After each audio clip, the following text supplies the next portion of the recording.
I think Cope's winning. So that's going to be the biggest thing. I think Cope's going to win. And anytime you have your top championship move, I think that's going to be the biggest thing. The Death Riders have come this far. They had kind of revived it, almost killed it again last night in a very strange. I don't understand the match that Cope and Wheeler decided to have, and then Wheeler. Oh, this guy showed me respect. He shook my hand. I'm turning my back on John Moxley now. I'm like, what? Like, yep. So I don't know what that was. So I think the Death Riders dying a hopefully quick death is going to be the biggest thing for me coming out of Revolution. If we're going by betting odds, Bet Online, Mox minus 200 favorite. So it's small. Not a heavy favorite, but right. There are a lot of those on this card. You look at a lot of the champions, Tony Storm, Hurt Syndicate, Okada. They're all minus 2,500. Mercedes minus 2,000. I can't tell you what I would give for Brody King to win that match.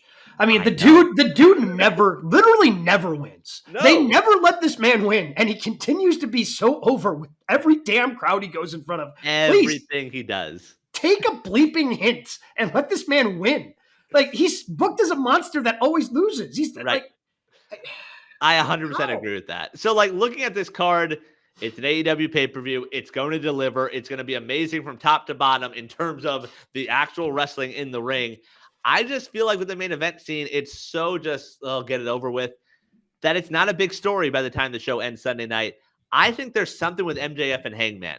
And we saw some great segments last night, the backstage stuff. Like, there's something there that match maybe crosses the line. We're like, ooh, what did those two do? And eventually the winner of that ends up becoming one of the faces of this company. The old MJF is back. Oh, he's back. I feel like we lost him for a little bit. Yes. I mean, he's up to his old tricks, hiring a body double backstage, which is just a genius heel move. Like, a lot of times, especially, in the go home show, like the heel is booked like a dumbass. And yet he, smartly outmaneuvers Hangman Adam Page, almost sets the dude on fire. Yes. But it's not his fault. He's trying to explain his point. Yeah.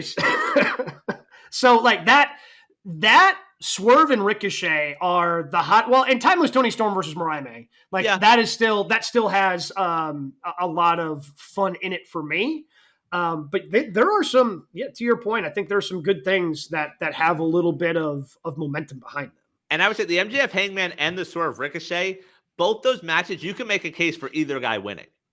And it making sense, and it's not hurting the other one. And like that to me adds to the fun of some of the pro wrestling matches. We're like, all right, who's going to win this? Like Tony, you assume is going to win. The tag titles are going to stay. Takeshi and Kenny, I guess you go either way. Like there's a lot of those. I guess even Ospreay and Fletcher. Like Ospreay seems to be in that Bryan world of he doesn't ever want to win. So I could see him laying down and letting Fletcher get a win in the steel cage. So it's going to be a fun show Sunday night, and I'm looking forward to it.